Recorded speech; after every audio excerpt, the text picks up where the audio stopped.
Hey guys, welcome to Appalachia's Homestead. Patara with you today. Going to be going over a full list of items that I recommend that you have on hand for your poultry, okay? We could make this list extremely long.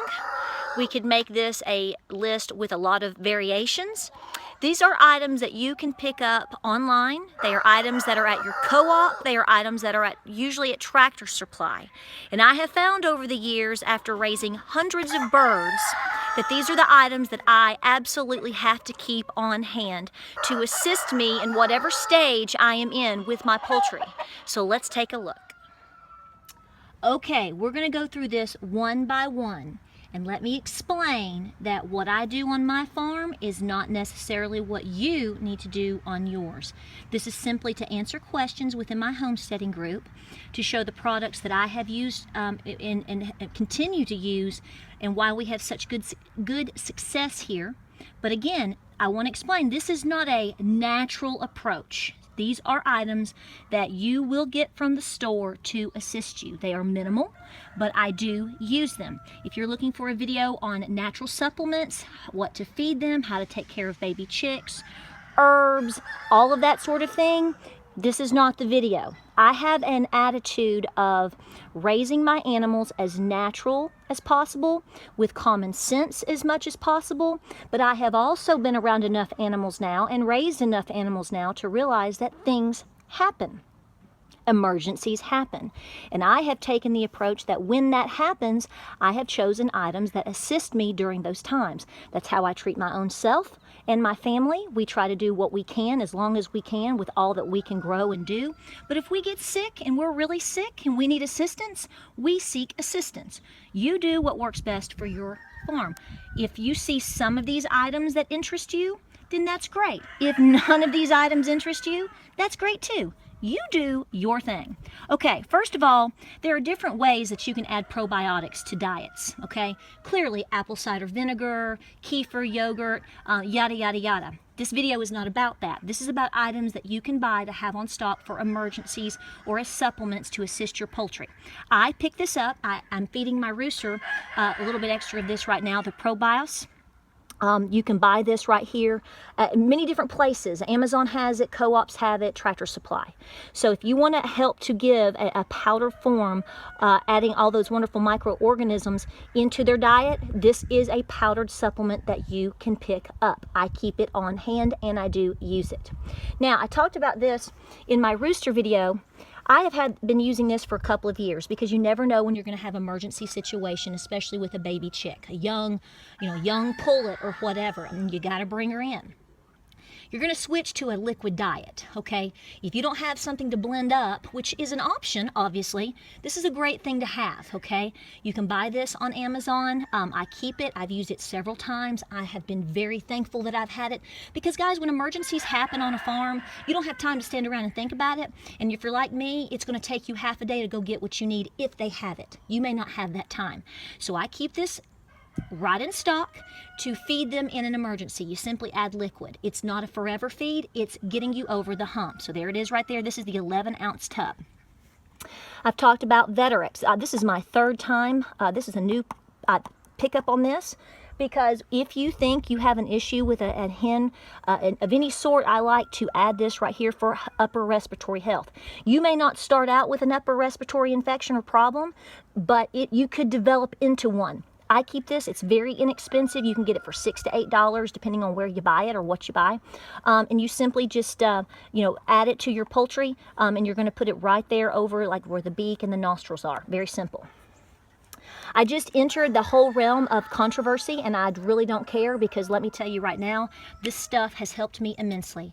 I use this one time during the life of my chickens now, and that is when I have baby chicks and I have hatched them or I have purchased them and they have been not incubated, but they have been isolated away from my flock.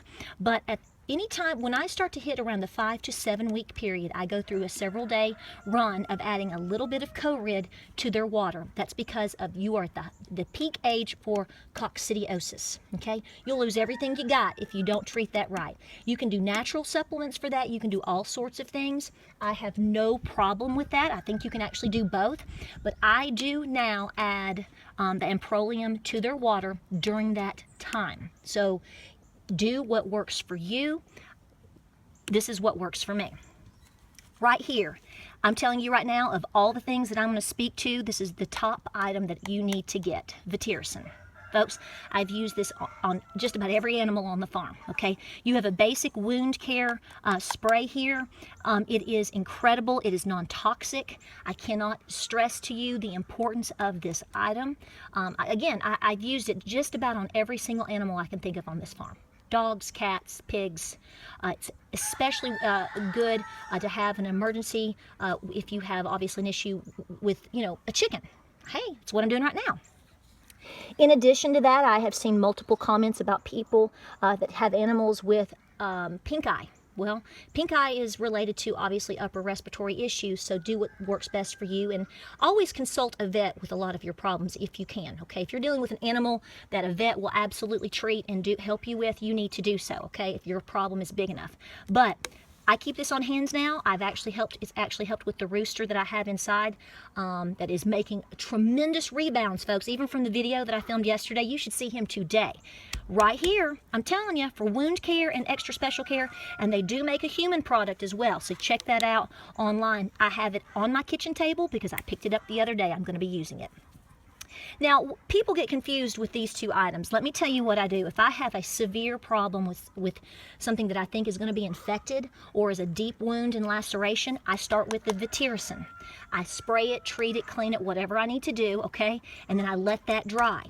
I use Blue Coat for my chickens, okay?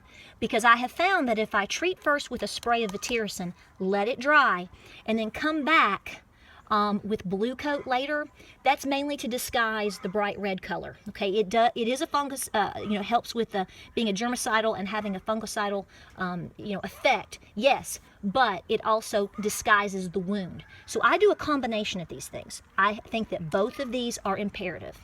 Now, to move into poultry again, like I said, because that's really where the focus is here, even though a lot of these items, several of them can be used in they're multifaceted for different animals. Yes, this bottle looks bad.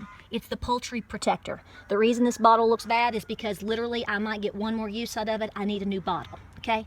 When I clean out my coop that is constructed of wood, and I clean it out, and like this, this run I've got going right now, that deep bedding, when I clean all that out and I start redoing the coop, I spray this. It really helps, I think, with keeping mites and lice down. Okay. In addition to that, if you haven't caught the word, I am a major advocate of Diatomaceous Earth. I have been for years. They are amongst all of my videos. I have white food grade Diatomaceous Earth. I buy Permagard in 50-pound bags. I put it in my animals' feeds. I put it in their nesting boxes. I put it on the floor. I give it to my dairy cows. I give it to all of my animals. Okay? Goats, cats, dogs, whatever. It doesn't mean I won't take care of a problem if it presents itself further, but for a daily, common, everyday use in the feeding with baby chicks, Diatomaceous Earth. Not to mention, last but not least, I didn't want to pull all this out because frankly I'm trying to beat a rain cloud. You need to have at least one package of what's known as vet wrap, basically. There's different brands. This is a different brand I got at Tractor Supply. But you need to have one on hand because if you have baby chicks that are coming onto your farm or you're hatching them, you might get spraddle leg. You will need that to assist you with that. And it's nice to have for wounds, okay, depending on the situation. This is like $2, people. Have it in your emergency kit. Let me tell you what you really need to get. Even if you just bum them off of a couple of people, I'm not for you bumming things, but like if your mom buys a 50, like me, when I buy this right here, these are puppy pads, okay? And they come in 50 to a box for like $10. I buy the whole box because I know I will use them. But if you have a small flock, let's say your mom or your sister has a pack of these, pay them 50 cents each and get some of these. Put 3 or 4 or 5 away, just as a backup stock. They fold out. When you're treating an animal, you don't want to have to use all of your towels and all the things that you're going to have to use. This is great to have down so that you can treat the animal, okay? So definitely find a way to get a hold of some of these. If you have pets at all, animals at all, at this point in my life, I don't see how you don't keep a box of these just to have for emergencies. I highly recommend that right there. In addition, you need syringes, different sizes. sizes, okay? You need them for potential injections down the road in case, you know, it's not bad to have that. Pick your size. But also syringes are good for feeders, you know, for an emergency situation to make sure the animal's getting what they need.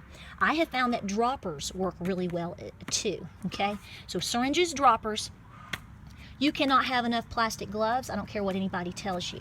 If you're going to be treating an animal in an emergency situation and it's, you know, you're getting into funky town, as I say, you need plastic gloves. These items are very inexpensive and they could help keep you healthy and safe depending on what you're dealing with goats, with parasites, with cysts, with lacerations. Guys, get your plastic gloves. All right, just a quick brief over here. I know we're going to have conversations down below. Have at it. That's fine. Maybe you can think of something also to add to this list. I'm just thinking of the very basics. The very basics of things that I know from time to time that either I ran out and I went, oh gosh, I've got to go get blah, blah, blah. I have learned the hard way that these items must be on hand on my farm at all time, every day, because you never know what's going to happen. And it's best to be prepared, particularly when you live so far away from a vet and a co-op. Catch my drift? I think you do. Thanks so much. I hope this helps you out. Check us out on Facebook, Instagram, and Pinterest. If you like what you see, be sure to like and comment down below as well. We will see you very soon with another video coming your way. Thanks for all your questions. And be sure to check out the Great Appalachian Homesteading Conference, May 6th, coming up in Crossville, Tennessee. I'm going to be teaching a class on chickens for children, and we have a lot of great lineups coming your way, so check that out too. We'll talk to you soon.